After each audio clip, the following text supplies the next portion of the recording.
How's everyone doing today? Are you guys enjoying the con? Yeah. Awesome. Well, I'm Amanda. I'm going to be the crazy person hosting this panel today with you guys. I'm here with the Geekiverse.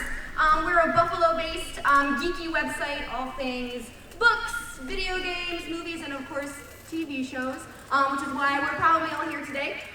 We have a lovely young lady here who you might recognize her from a couple shows, maybe Ethel in Riverdale, Annabelle in Rise, and of course, Barb from Stranger Things. So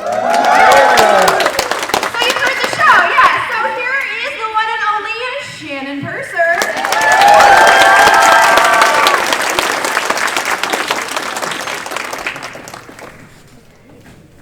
So far away. Hi, everybody. Alrighty, so welcome Shannon to Buffalo. First time here? Yes, first time. Thank you. Have you gotten to do anything fun yet? No. I've been sleeping. So welcome to Nickel City Con. We're super excited to have you here. I just wanted to kind of like get the juices flowing, get some conversation going. So you are kind of like a newcomer to the fame stage, I'll say. How has your celebrity kind of affected you? It's crazy. I don't know. I didn't think it would happen ever, and definitely not like this. So it was amazing to have like my first role kind of take off the way that it did. I like to think that I haven't changed too much, but I don't know. I think it's weird, like seeing your face on a T-shirt, or people coming up to you and being like, "I have you tattooed on my body." Has that happened a lot? Not a lot, but I've seen a couple pictures. Yes. Is it really weird? Like, are you like ever like walking down the street and you're like, Barb from Stranger Things? I think I've developed sort of like a sixth sense, because I always know, because they're just like, and I'm like, yes, hello. That's fantastic. Kind of focusing on Barb a little bit. I'll make this the official spoiler alert. If you haven't seen Stranger Things, spoiler now. Yeah, leave now. So in Stranger Things, you're considered a minor character, but you made such a huge impact. With the hashtag Justice for Barb, I have to ask, because I'm very interested to know your opinion. Do you feel like there ended up being justice for Barb? I mean, it was definitely nice that she got a funeral. I mean, I feel like that's like basic human decency, right? But it is kind of sad, that her parents are never really going to know what actually happened to her, because people are deciding to keep it a secret. So, yes, but also, I mean, part of me just wants her to like rise from the ground like a zombie and like take over the town. Me too. Is there any chance for Barb and Stranger Things 3? Can you say that? We'll keep the secret. I really don't know. I mean, if there is, they haven't called me yet, so just waiting by the phone. Duffer Brothers, we're waiting.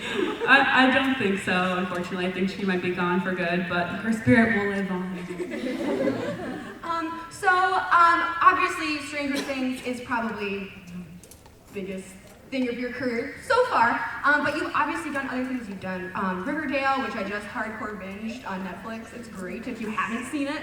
And then also Rise. So you've done dramas, you've done musicals, you're starting to do voice work with Final Space. Yeah. I'm curious, which do you prefer? Do you prefer, musicals, or more of like the darker, heavy sci-fi stuff? It's really difficult. I mean, I think one of my favorite things about acting is that the opportunities are endless. And 1 second you could be like singing in a group number, and the next you can be like screaming for your life. And it's amazing. I think it's the coolest job in the world. Like I still do. And I don't know what I prefer. I want to try everything, but I do definitely enjoy kind of like the heavy stuff. I'm a good crier, so it's a good time. I'm sure your parents love that.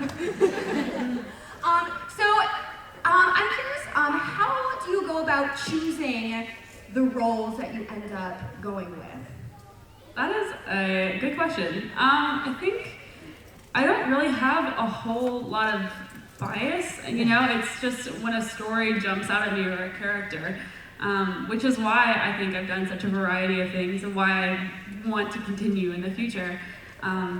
Because I read a lot of scripts, I get a lot of potential auditions, and a lot of them are pretty bad, So when I got Stranger Things, the script, I just remember being so impressed, I devoured it. I wanted to read the whole thing because it was the kind of TV show that I would watch obsessively if I weren't in it, So it just really jumped out, and I think that's still kind of my criteria is what really moves me and inspires me. And I'm curious, it could be anything, a book, a movie, a musical. What is your dream role? That's hard. I have so many. Definitely at some point in my life, I would love to be part of the MCU. I think it would be so cool. And I don't know if I've ever had a curvy girl superhero, which they should, right? I don't know if you guys know who Squirrel Girl is, but she's adorable. And I would kill to play that part. That would be so cool. So we have to start a hashtag, Shannon Purser, Squirrel Girl. Thank you. Kind of going along those lines, do you have a celebrity or a director who would be your dream job to work with? Sorry. No, that's fine. That's so difficult. There's so many inspiring people in my life that I've just grown up with. Winona and I didn't even have any scenes together, but just knowing that she was in the same show as me was overwhelming, because I've loved and admired her my whole life. I feel like you're a bad actor if you say that you don't want to work with Meryl Streep, because she's about as good as it gets. She's the peak. She's here. I'm here. I want to get up there. I would love to work with her. Meryl Streep, I love it. And I have this debate going on with a certain someone who will remain anonymous to protect his identity. But we got into a debate with, in Stranger Things, Nancy tells Barb, at Steve's house at the pool, I'm fine, go home, and Barb chooses to stay. The anonymous person says that it's Barb's fault that, yes. I think that was, excuse me. That was my reaction too. I was excuse you? Is it Barb's fault that she got dragged into the Upside Down? No. How do you blame that on somebody? Stop being a good person. This is your fault for getting ripped to shreds by an alien. I think, of course, if she hadn't been there, she would be safe, but I think that kind of just speaks to, Barb's character, that she knew Nancy was putting herself in a position with a guy who, at least in season 1, was a jerk, not a good person. And she wanted to protect her, and even though, she couldn't, forcibly drag her from the house, she wanted to be there in case, she wanted to leave or needed a ride, that was just her being a considerate friend. So I don't think she deserved to die now. Yeah.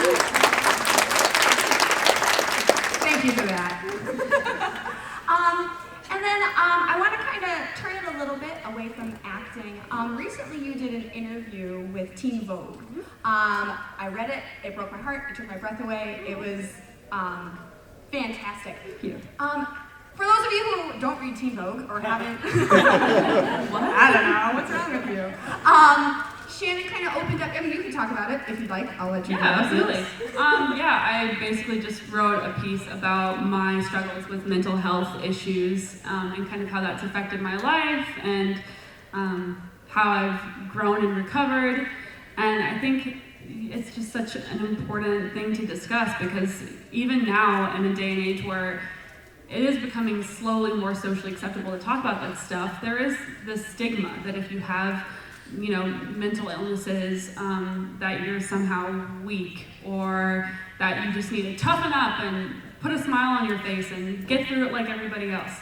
And so I just found it really important that because I have the platform I do, that I can use my voice to help people feel less alone and less weird.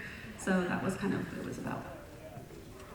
Awesome. And what was it like opening up like that? It's very vulnerable to do, especially with a platform like Teen Vogue. Lots of people read it. Apparently not a lot of people here. What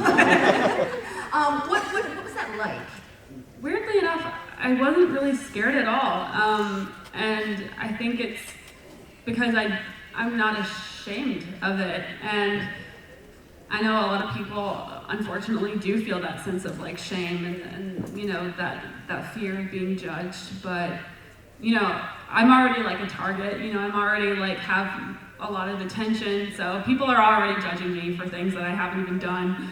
And so it's like, you know, I feel sort of brave when it comes to that, because I think the ramifications of not speaking out are worse than speaking, I guess. And, you know, if a fan was to come up to you and kind of like confide in you saying, you know, I'm struggling right now, what would be the advice that you would give someone? Well, I guess first and foremost, to talk about it with somebody that you know. You know, of course I wish I could say like, go to a therapist, because my therapist has helped me so much in my life. But I know that a lot of people don't have the financial means for that, and it can be very expensive, you know, to see one regularly. But the worst part of mental illness, I think, is that it just is so isolating, and it tends to make you feel like nobody can understand you and that there's nobody you can talk to about this. So the first step is definitely like opening up to somebody else, because that's kind of when you can open the door to opportunity for healing, I think. Awesome. Thank you so much for using your, You know, I think so many people feel alone and very isolated when they're suffering, you know, depression, any sort of mental illness. And so for you to open up like that and let yourself be so vulnerable, I think it really helped a lot of people. Thank you, that's very sweet. We're gonna open up the floor now. I'm sure many of you have questions for Shannon. So we actually have a microphone over here, kind of like stage left, right of the room. Feel free to line up at the microphone and we'll just kind of go through. Don't be shy. I don't bite. Nobody wants to go first. So as people line up, we'll keep talking so we're not staring at you guys. So you kind of mentioned this when you're talking about, you know, whether you want to do dramas or musicals, different things like that. But how exactly do you go about choosing a role? Because I feel like Barb was kind of similar to Ethel. Barb's way more outspoken than Ethel. But like, how do you go about like being like, yes, this is the character I want to play?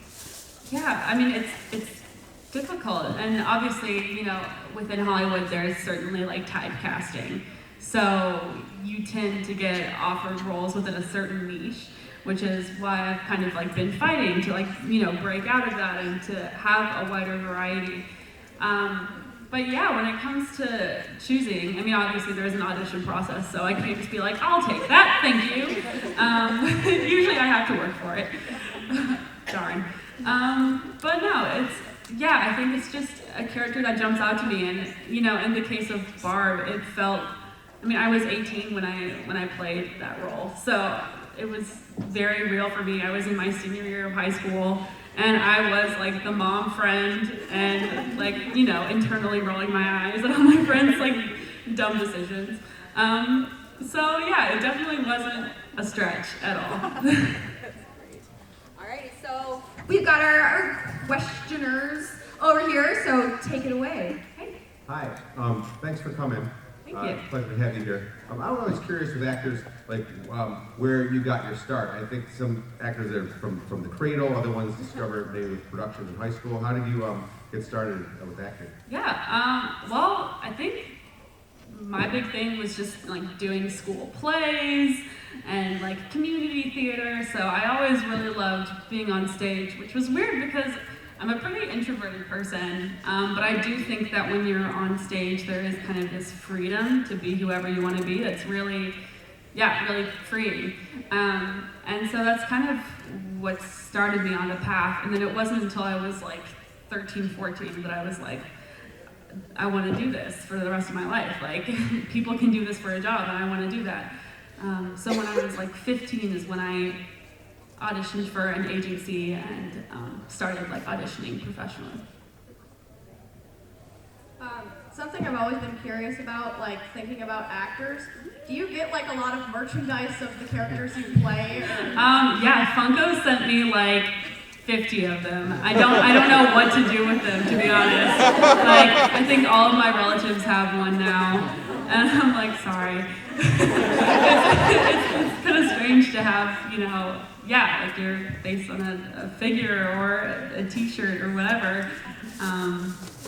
So yeah, I do get goodies a lot. It's a nice perk.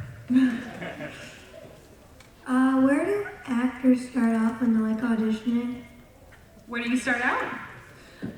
Well, the big step is to find an agency. So basically, you have to put together a resume, which is all the stuff that you've done. I remember when I first signed up, I hadn't done anything except like Seussical and like The Jungle Book. So I literally put that on my resume. And I was not super proud of the resume, but all that really matters though is that you have the talent and the drive. So I auditioned and they saw something in me, which I'm very thankful for. So they took a chance, which was great. What was it like acting on the set of The Upside Down? Oh, it was so cool. It was incredible. And I think even now I'm just so in awe of like movie magic and all the work that goes into building a set and into making a show look as cool as it does on screen. So that set was incredible. That was my last day filming actually when I did the upside down scene. And it was crazy. I mean, they never used that set again in the show. So I was like, they built that set for me, like for my scene. It was so surreal and just so creepy. Like they had these gross vines everywhere and I was covered in slime and they had these like spores floating in the air. So a lot of what you saw like on TV was like practical effects, which was really cool. I was just wondering which character you most relate to, Ethel or Barb? I think I'm more of a Barb. Ethel, spoilers I guess, in season 2 gets a little intense, a little angry. And I mean, I've certainly been angry before, but I don't think quite to that level. So I think I'm more of a Barb, I guess. So first of all, I think you would be a great squirrel girl. Thank you. And I was just wondering, do you have any advice for people who aspire to be actors? I think the most important thing is persistence. And I think a lot of people get discouraged because it is such a finicky and strange industry to be a part of. But yeah, I guess my best advice is that if you want to act, like, do it. I think some people are like, well, I'm not in the right place to be a TV actor, like I'm not good enough, or my resume isn't ready, and that's fine. Like, make dumb movies with your friends with like your iPhone, or like sign up for community theater. If it's something you love, you have to practice and grow as an artist, and the only way to do that is by doing it. So. What was your favorite part about filming Stranger Things?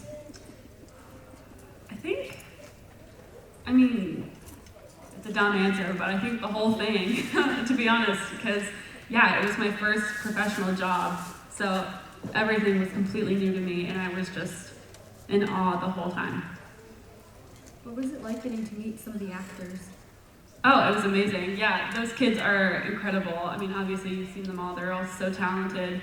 And even from like day one, I'm like, these kids are so much more grown up than I was at that age.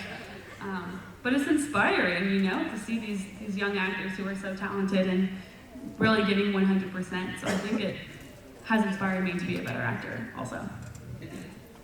What was one of your favorite memories from Stranger Things?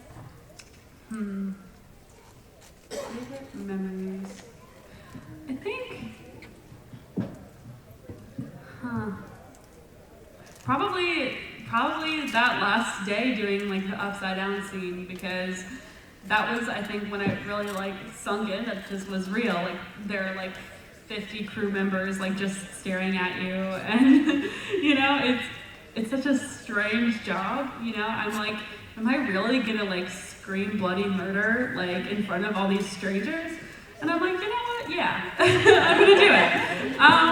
And it was a blast. And something that I didn't know at the time was that when a character is like officially wrapped on a show, everybody claps for them. And so I had no idea that was coming. When it happened, I was like, oh my God, like, you know, teary-eyed, because it's like, wow, my dream is real. It's so cool. I got here a little later than everyone, and I just wanted to know, did you know that you were going to be killed off, or did it come as a surprise to you? I did not know, no. I'm trying to remember how I found out, because we got the scripts as we were shooting, so all of us were kind of learning the story as we were making it. And nobody would tell me what happened in episode 7, which is where they find Barb's body. Like, nobody would talk about it. And so I'm like, what's in episode 7? Like, what's going on? And then I think the conversation happened by my makeup artist being like, hey, so we need to test your death makeup. And I'm like, oh, okay. I was definitely bummed about it, but I mean, I had a great death scene. I had a great time. And like, yeah, I don't know. It was a cool way to go out. Do you have a favorite musical? Ooh, musical. Ooh. I mean, I think in terms of like classics, like Les Mis is just, wow. But for new ones, I really love Dear Evan Hansen. Like, it's really beautiful. Will we be exploring more of Ethel's storyline in season 3? I don't know. That's a good question. I wish I did. Maybe so. I think they kind of like left it off on like an interesting note. So who knows? Who knows what's in store? Have you ever done like voice acting for an animated series, or would you consider it? Yeah, I did a little bit of voice acting in a show called Final Space for TBS. That's created by this really funny, amazing guy, Olin Rogers. He does stuff on YouTube. And yeah, it was such a unique experience. I've never done anything like that before. It's kind of nerve-wracking because basically you're in this like tiny enclosed space with a microphone, and you have the lines in front of you, and there's like this window, so everybody's watching you perform. So you'll say a line, and then you'll see them talking to each other, but you can't hear what they're saying, which for somebody with anxiety is terrifying. Because you're like, oh my God, did they hate it? I don't know what's happening. But it was actually super fun, because I mean, even more so than with like real acting, you can be anything. You can be a rock. You can be a tree. Like, it's incredible. So it was really fun. Okay, I got 2 small things. One, how's your day going today? My day's going great. Thank you. And then 2, what's your favorite part about acting? I think I just have a lot of feelings, like more than is probably healthy. And acting is a really great way to kind of let that out. And again, you can be anything. And I think it's so cool to get to sort of explore so many different sides of myself.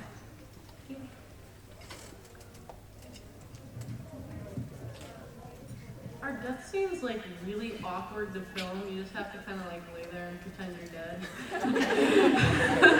You know, I don't really know actually. And in episode 7, you see like her gross body. That's actually not me. That was a really lifelike dummy they made. So I didn't have to just sit there and be like, which was nice, I guess. I mean, maybe I will have to at some point. But yeah, death scenes are interesting. I mean, acting is just weird, you know? Like, you're just screaming into the nothingness and hope that it looks like you're terrified. So it's weird. So, like, say you were like an actor and like someone else was in your spot, would you see yourself in this audience asking them questions? Yeah, like, so, oh, do you think I would like do this? Yeah, absolutely. I mean, I think I didn't realize about cons until I was like older. I didn't really hear about them much or learn about them. So I think definitely if I had the opportunity when I was younger to like meet my favorite actors, I absolutely would have been here.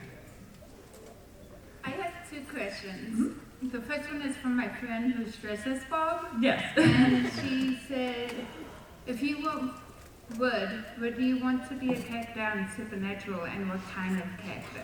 Ooh, Supernatural. Oh my gosh, that show is wild, y'all. It's like 14 seasons now. Wow. Mad respect to those actors.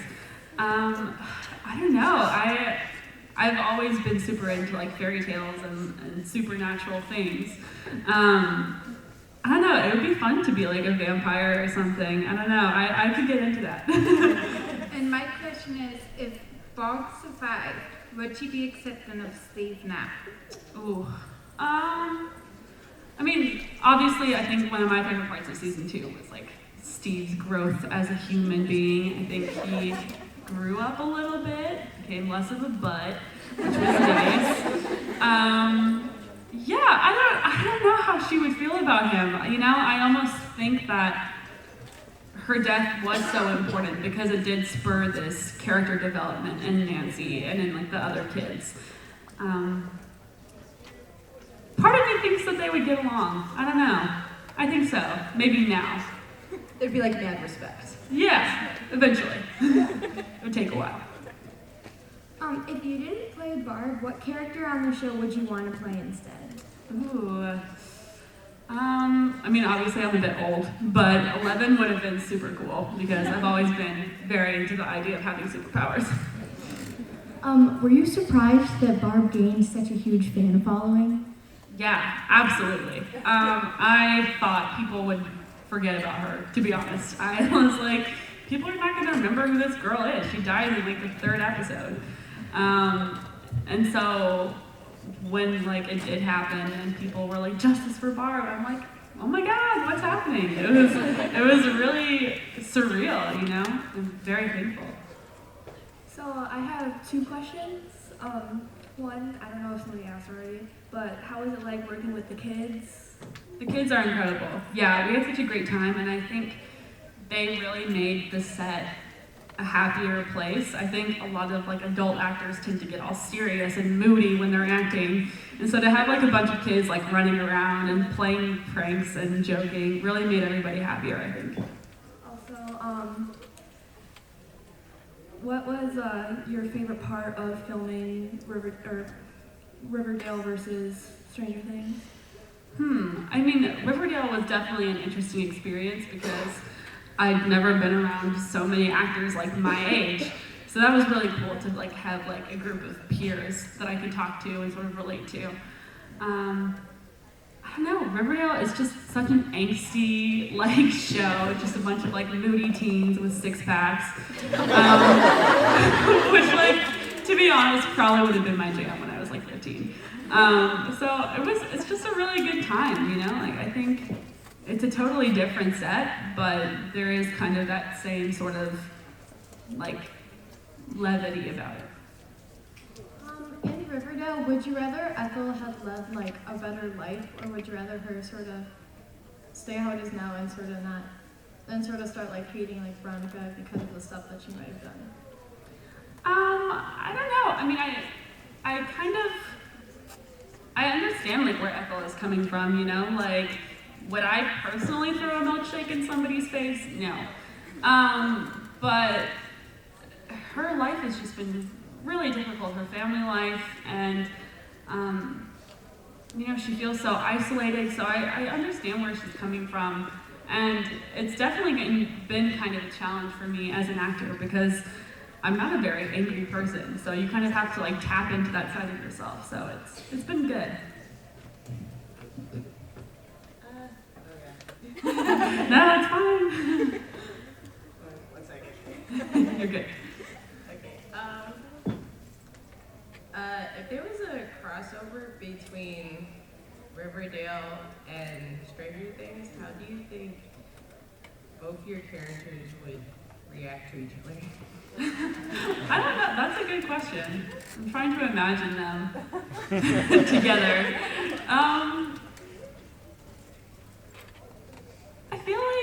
I feel like Barb would be like, ignore all of them. Like, let's hang out. Like, we can listen to Toto in my bedroom, and it'll be great. You know, like you need help on a chemistry test. I can help you. Like, I don't know. I feel like they would definitely bond, and like Barb would kind of like become sort of a mother figure for Ethel, who I think has a really bad family life, and be like, I'll take care of you. I feel like that's what would happen. Reading the script for like Barb and then how to bring her to life. I think because I am just such a big fan of like the 80s and like 80s movies. I don't know, it's weird because even though I didn't live through the 80s, it does feel kind of familiar to me just because of all the pop culture. And then like, you know, my parents telling me about their experiences as a kid. So yeah, I don't know, there wasn't really a whole lot of work that went into it because I think I was just really focused on making her a really like real and, you know, three-dimensional person instead of just a caricature. Any other questions? You can shout it at me if you want. I just wanted to know something. As for your character who died and everything, I don't know, when I saw that part, I thought she was kind of like an example maker, a role model, because she was taking responsibility her friend wasn't taking, and she was being a faithful person. And I think she wanted to be a good friend, and she was worried about it. So I look at her, she was kind of like a role model. So, oh, thank you. And the other question is, I mean, since you're just starting and stuff, are you going to go like into production or do your own thing, or yeah, branch that's a good off into question. other things? Or what is your idea? What is your I want to go, or what I want to do for myself? Yeah, absolutely. A lot of actors end up like getting into like producing and directing as they grow, and I could definitely like see myself doing that. I think acting will always be like my number one, you know, because that's just the dream. But I'm always I'm a big writer, you know, I've loved to write since I was a kid. So it would be super cool to get to like create my own content and kind of like design the perfect part for myself, you know? Like if nobody else is gonna give it to you, like make it yourself. I'll tell your friend to stuff it. She's a role model. Hi. Hi. You mentioned you like 80s movies and stuff. I was wondering if they were to like remake one of the old like maybe like one of the John Hughes movies. Is there like a character you would want to be or you really relate to? Ooh, that's hard. I don't know. I would love to be like a female Ferris Bueller. That would be so dope. But then I mean, like Breakfast Club is one of my favorites of all time. And it's weird because people tell me that I look like Molly every now and then, and she's beautiful, so I don't accept it. But I don't know. It would have been really cool to play Ali Sheedy's character. I think being the nutcase would be fun because I really like to be honest. Thank you. Yeah. Anyone else? Yeah. This is kind of a follow-up on my first question about your beginnings, and just wondering, it seems like when I think about like young Hollywood stars, and I say Hollywood, but I know that like New York and LA are like fertile grounds for that. Like, where are you from, geographically? I'm from Atlanta, which is actually where we shoot Stranger Things, and it's really doing well right now. There's a lot of production going on. I think it had like the highest number of productions either last year or the year before, even over LA, so it's very busy there. Just the landscape as you see it, I have no idea, like, as far as where those performers, like young ones, like, for example, take Stranger Things, are those kids drawn pretty equitably from around the country, or do actors tend to come from those two major markets of New York and LA?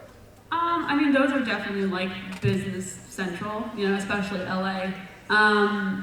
But no, I mean, with the nature of the business right now, I mean, so much of the auditioning that we do is taped anyway. Like you send it in, even if you're in LA and the casting director lives 5 minutes away from you, they'll still ask for a tape. So you can really kind of be from anywhere. And a lot of the kids, I mean, like Finn is from Canada, Millie's, well, I mean, she lives in the States now and she has for a while, but she's from the UK. So yeah, it's really cool how talent comes from so many different places. Last chance. Anyone else? Oh, wow. There's a lot of you. If you guys want to come back up to the microphone, it'll just be way easier. Sorry. Wow. Clearly you're inspiring more questions. Wow. So back to the idea of you wanting to be Squirrel Girl. If they ever like said that there was going to be a Squirrel Girl movie, would you like reach out to them and be like, "Hey, I want to be Squirrel Girl," or would you just wait and see if it happens?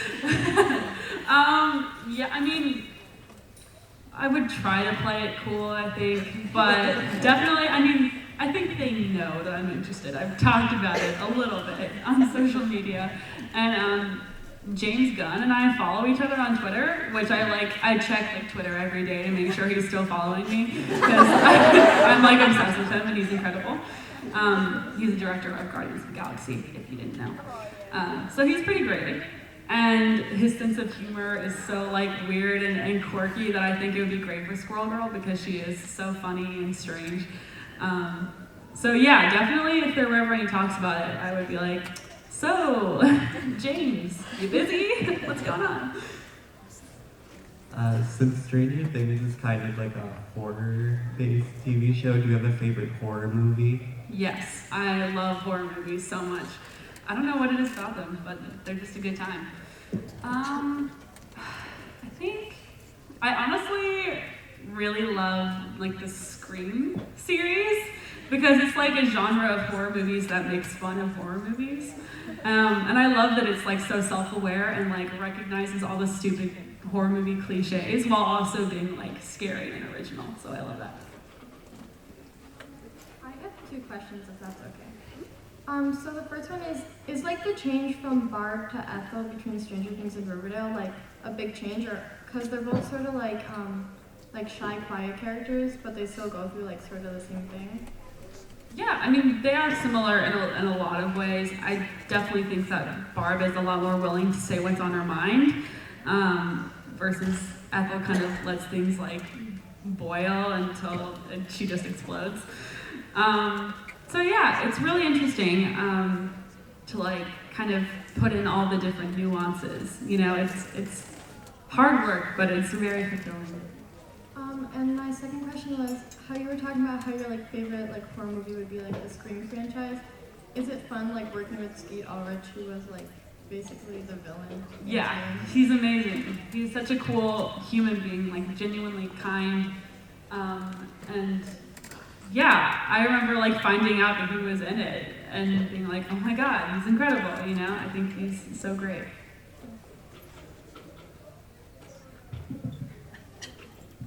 What would you say your like biggest fandom is?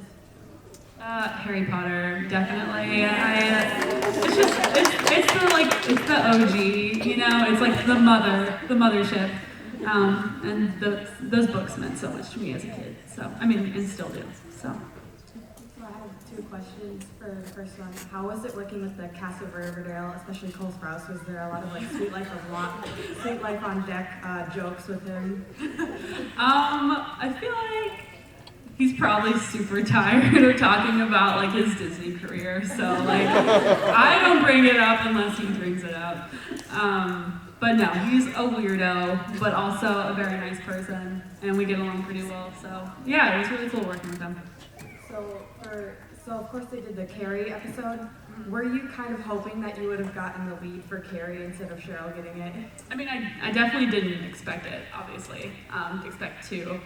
But I mean, yeah, it would have been super fun. I don't know how, because I love horror movies so much, but I just saw Carrie for the first time like last week. So it was really cool kind of getting to learn it from a musical perspective first. I thought it was interesting. I have 2 questions. First, who did you want Nancy to end up with, Jonathan or Steve? Ooh, I could get in trouble for this. I don't know. I feel like I used to kind of want Nancy and Jonathan to be together because Steve was such a butt in season 1.